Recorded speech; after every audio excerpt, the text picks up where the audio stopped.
Hello, welcome back to my channel if you are an oldie but goldie. If you are a newbie, hello, come on in. My name is Louise Pentland, I'm a women's fiction author and I make videos about motherhood and lifestyle, and today I'm going to be talking to you about step families. I will just say before I start, a little bit of admin. I think I look a bit bedraggled today. I've just come back from Darcy, that's my eldest daughter, if you don't know, she's 7. I've just come back from her sports day. I came 3rd in the mum race, which is the best I've ever come in any of the sports day mum races, so I'm pretty pleased with this. I feel like I'm going to preserve this slightly ripped sticker, like frame it somewhere and put it on my wall because I was so proud with the egg and spoon, like so I have like put a bit of powder on under my eyes and excuse me, and zhuzhed myself up a bit because I really wanted to film this video to put up this week because it's something I've been thinking about a lot lately, and that is that the majority of people watching this channel are likely mothers or starting their own families or thinking about starting families or in families, and step families are really common. I have had a lot of experience with step families, which I'll tell you about in a second, and I wanted to give you 10 tips on how to successfully blend step families because it's a real challenge. So I'll tell you my own history with step families and then I'll give you my tips. So when I was 7, my beautiful, lovely, wonderful mother very sadly lost her battle to cancer, and when I was 8 my dad remarried a woman who became my stepmother. This was not a well blended family. She actually was, I think, the exception to the rule. I think that I got extremely unlucky. She was a classic wicked stepmother, and actually she was incredibly nasty to me, and as a result her and my dad separated when I was 15. They did have a daughter together who I'm great friends with and I love her dearly. Then my dad found somebody else, a much nicer lady. I'm just going to call her Blondie. I'm not going to use people's real names, just, I don't know, I just think it's best not to. So dad got with Blondie. They didn't get married, but they were together like 9 years, so effectively, you know, like they were living together. By all intents and purposes, it was like being married. She had 2 sons who were roughly my age, a couple of years older, and that was really hard to blend because she didn't get on with my sister, and as children, I mean, there were 3 teenagers, the 2 boys and me, and then my sister was a lot younger. The children, we never really all bonded. I think now we'd all get on if we went for a meal or something, but we didn't really bond. That relationship for my dad broke down, and my dad met a brilliant woman who I will name, called Tina, and Tina came to the table with 2 children of her own, Holly and Ben. Holly at the time was around sort of 13 or 14, sort of mid-teenage years, maybe early teens, and Ben was about between 6, 7 or 8. If I sat down and thought about this, I could probably work out their ages, but that was roughly where we were. And my sister Tiana was a teenager and I had already left home, graduated and all that sort of stuff. So that has worked amazingly well, and Tina has like cracked the key to blending families, and our family now, I honestly think we're happier than a lot of like traditional nuclear families. We love each other and the bonds are really strong, and that has worked beautifully. The other experience I have with step families is I have created my own step family now because I got married in 2010, had a beautiful daughter, Darcy, in 2011, and then in 2014 my then husband and I decided to go our separate ways, and so I'm divorced and I'm now with a new partner called Liam, who, although we're not married, is effectively taking on a step parent role to Darcy, and my ex-husband is with another woman who is effectively taking on a stepmother role to Darcy. I've now had another baby, so a baby with Liam, and so Darcy has a half-sister. So our families are all very jumbled, but we make it work, and so I feel like I've had a bit of experience from everything. I've been a stepdaughter, I'm with a stepfather, I've experienced what it's like for my child to have a stepmother, I've been a stepsister, I've had stepbrothers, I've got a stepsister, I'm well versed in the stepping, if you see what I mean. So I will get cracking with my tips, and it'd be really great if you had tips as well, because I know a lot of you watching will have had some step experience. Tip number 1, and I think this is my most important, although they're not in order, is don't rush. It takes a really long time to love somebody. I mean, it's one thing to like fall in love romantically with a partner, but then if you're expecting everyone else in your family to love each other, it's probably not going to happen straight away. And I have been in a situation where I've had members of someone else's family expect us all to be a family straight away, and it just doesn't happen like that. And I think if you really try and push it and say family a lot and say love a lot and say like, oh, we're a great big family, we're a family, it's too much. And I think that for a lot of people it's quite off-putting and people pull back. I know that I've had experience of myself pulling back, and I've seen other people be like, this is way too much. So I think the best way to go about it is just take baby steps and accept that it's not going to be smooth sailing. It might be sort of 2 steps forward, 1 step back, but that's okay because you're still going in the right direction. And an example I can give you of this is, for a long time I called me, Liam and Darcy a team instead of a family. Even though I was madly in love with Liam and we were living together and by all intents and purposes we were being a family, I chose to say team because I felt like that was more fitting and it was a bit more comfortable for everybody. And Darcy, you've got to consider that children move at their own pace as well. So it's taken about 2 years for me to feel comfortable to call us a family. So 2 years is a long old time. Tip number 2 is don't try and buy a child's love. You cannot do it. I have had a stepmom try to buy my love, and that was the first one. We'll just call her B. B tried to buy my love. She was an air hostess and she would bring me home sweets and toys and all that kind of stuff, but underneath it she wasn't that nice. She didn't really love me. She was just giving me these gifts to kind of shush me and make me think that she loved me, and it just didn't work. I could see through it, and children really can. Even if you think they can't, they can. Even if you do really love them and want to give them gifts on top, just hold back on the gifts. And children want time spent. I always think that a child would prefer you to spend an hour with them, playing with them, doing an activity, rather than give them a toy or give them some sweets and leave them to it. So rather than buying gifts, why don't you offer time? That's something Liam did. He never ever bought things for Darcy, and at first I was a bit like, wow, he's just not Mr. Presents, is he? But then I was like, actually, I'm glad he's doing that, and I shouldn't expect that. I was only expecting that because that's how my stepmothers had treated me, and kind of that was the footprint that I was used to. But Liam and Darcy's bond is so lovely and so strong because he's just let it go really gradually, and he's spent time with her and enjoyed her company. Tip 3 is one that Liam offered me when we were talking about this video, and that is to set time limits.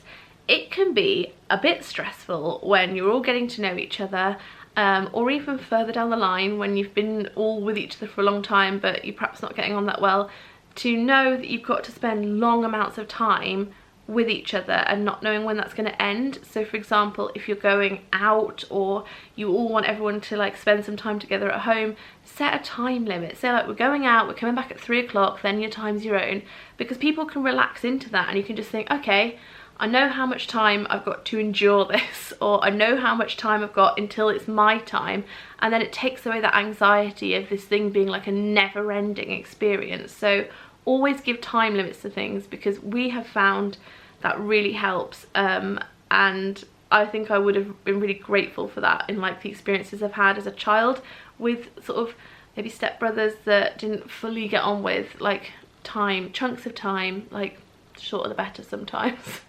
I realise that sounds counterintuitive because you want everyone to get on, and short periods of time makes it sound like, oh, we don't like each other, we only want to spend short bits of time. But remember, you're not rushing, you're taking baby steps. Number 4 might be a tricky one for some of us out there, and that is, if you are the adult, be the adult. Even if your stepchild is a teenager, or even if they're an adult as well and they're supposed to be behaving like an adult, if in the scenario of step-parent and stepchild you are the adult, then you just gotta suck it up and behave like the adult. I have had experiences where I was like an adult stepdaughter and I was probably not that nice. I wasn't that nice to Blondie. I definitely wasn't very nice to Tina when she came on the scene. I was really ambivalent. I'd gone through 2 stepmoms and I was a bit like, you know what, I am done. I don't want another stepmom in my life. So I was just really cold to her and ambivalent. And even though as an adult I should have known better, but she stuck at it, and she was like, she always took the high road, and eventually I really respected her for that. And I was like, wow, this woman is just nice all the time, and she's not getting angry at me.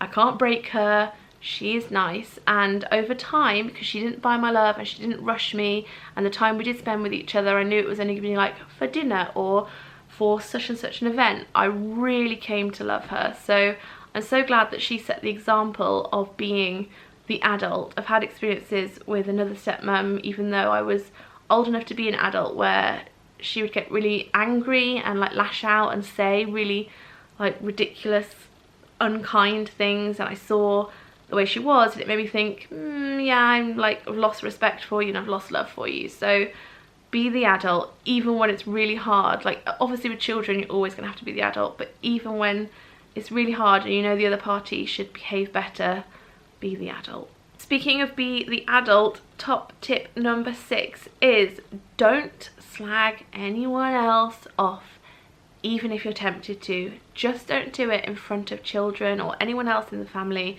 particularly children though.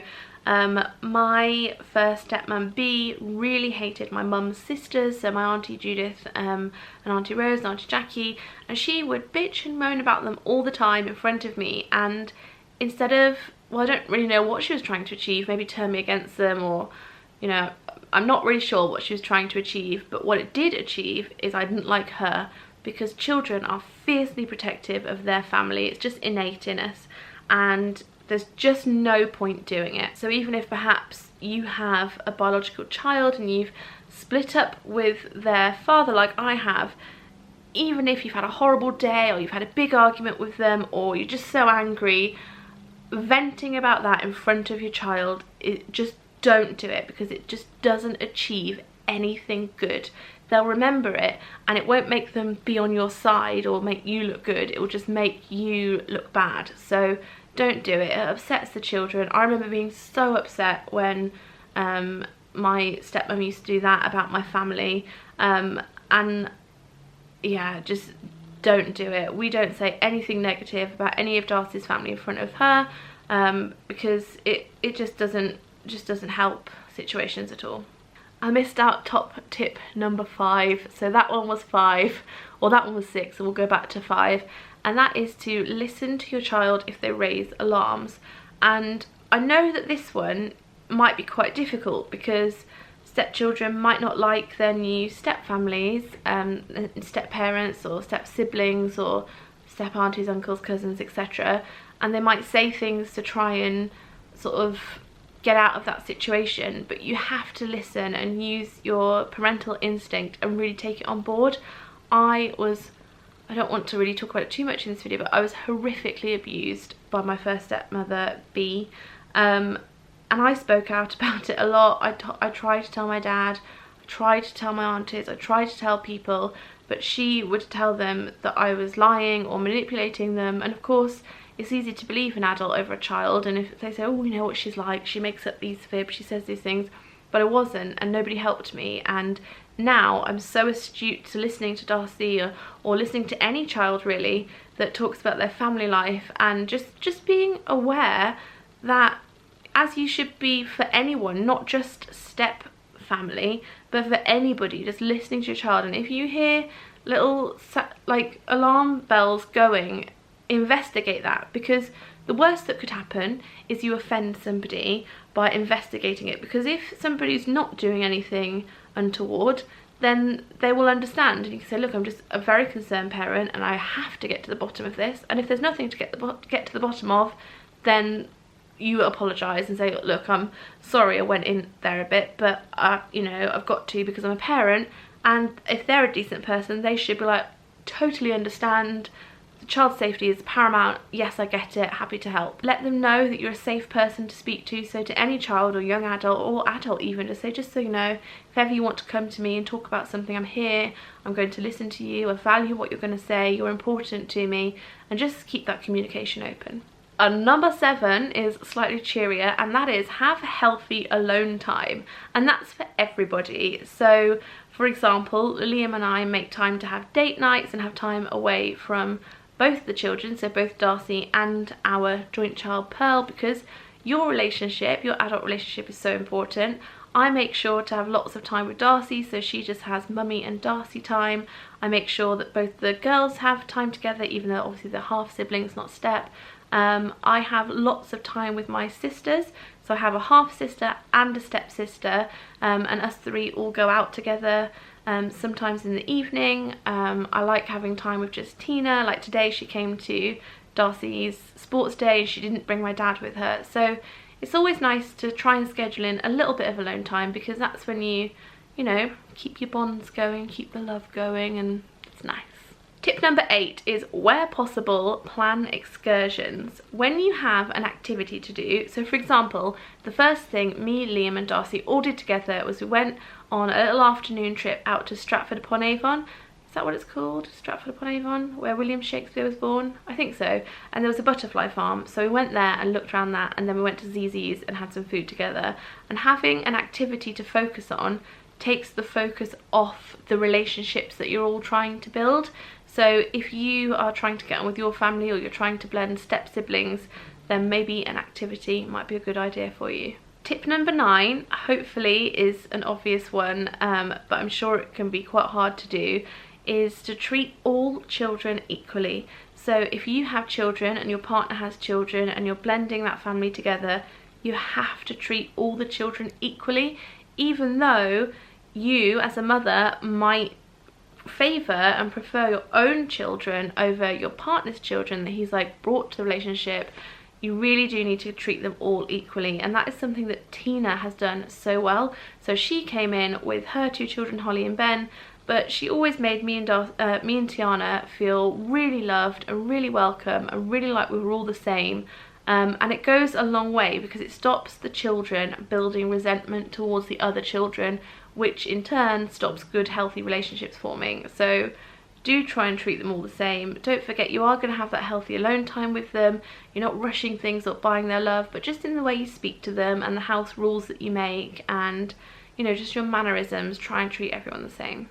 My last tip, tip number 10, I know this video has been long, but hopefully it has been somewhat helpful, is to accept the past. Everybody has had a past, and in step families it can get brought up quite a bit.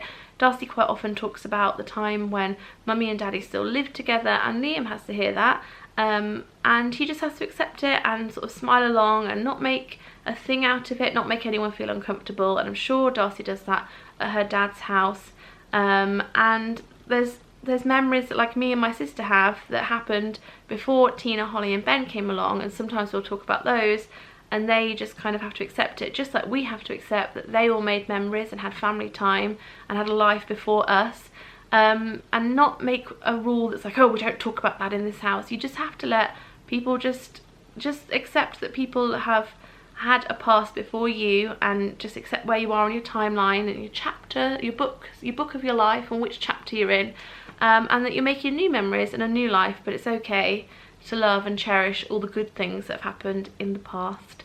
I think that's quite a nice place to end it on. I hope this has been helpful. I'd quite like to start making a few more like topical videos like this. I love doing hauls and vlogs and like silly videos, but I do feel like I have a lot to offer in terms of like families and things like this. So if you would like more serious, I suppose, serious topics, then let me know in the comments. And if you have any great tips or great success stories for blending step families, then do leave them in the comments below. Alrighty, I hope you enjoyed this, and I will see you really soon. Thanks for watching. Bye!